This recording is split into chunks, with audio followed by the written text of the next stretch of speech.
Quand on parle de comorbidité, on parle de facteurs de risque d'être hospitalisé, d'aller en réanimation ou de mourir, c'est-à-dire de faire une forme sévère. Le premier, c'est l'âge, tout le monde le sait. Le deuxième, ça va être le poids. On a également le diabète, l'hypertension, les maladies cardiovasculaires et ensuite d'autres problèmes comme le cancer, l'insuffisance rénale, toutes les maladies prises en longue maladie en fait en Calédonie globalement sont potentiellement des facteurs de risque. Le surpoids en Calédonie, il est parmi les plus élevés de la planète, c'est dans le Pacifique Sud en général, il est superposable à celui, c'est pareil qu'en Polynésie française, c'est aux alentours de 40% de la population qui est en obésité. C'est-à-dire sur 5 personnes, vous en avez 2 qui sont obèses, et aux alentours de 70% de la population qui est en surpoids, c'est-à-dire un peu plus des 2 tiers.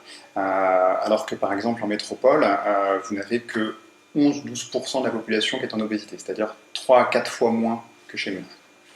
Si vous comparez juste l'épidémie en Polynésie et l'épidémie à La Réunion, qui ont eu lieu en même temps avec le même variant, l'épidémie à La Réunion s'est relativement bien passée, c'est-à-dire qu'ils n'ont jamais dépassé leur quota de réanimation ou d'hospitalisation, ils ont eu peu de morts. La Réunion a un taux d'obésité de 16%. La Polynésie, avec une couverture vaccinale identique quasiment à celle de La Réunion, avec le même variant au même moment, a eu une épidémie catastrophique, avec une mortalité catastrophique, parce qu'ils ont une obésité qui est aux alentours de 40%. Ils avaient une moyenne d'âge en réanimation qui était inférieure à 50 ans, parce que c'était des jeunes obèses qui étaient en réanimation.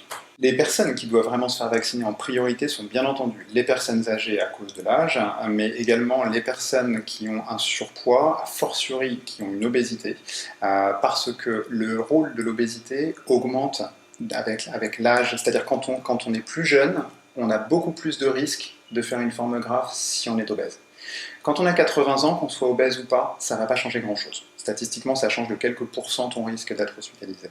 Par contre, quand tu as 25 ans, si tu as une dizaine, 11 kilos de trop, ça multiplie par 2 ton risque de mourir. Voilà. Alors le risque, il reste relativement faible quand tu as 25 ans, mais il est déjà multiplié par 2 uniquement avec 10 ou 11 kilos de trop pour une personne de taille moyenne, 1m65, 1m70. Et quand tu commences à monter plus haut dans le poids, ça va beaucoup plus vite, c'est exponentiel. C'est-à-dire qu'une personne qui va avoir 25 kilos de trop, à 25 ans, son risque de mourir, il est multiplié par 4. Et son risque de passer en réa, il est multiplié par 3. Donc ça change quand même beaucoup les données.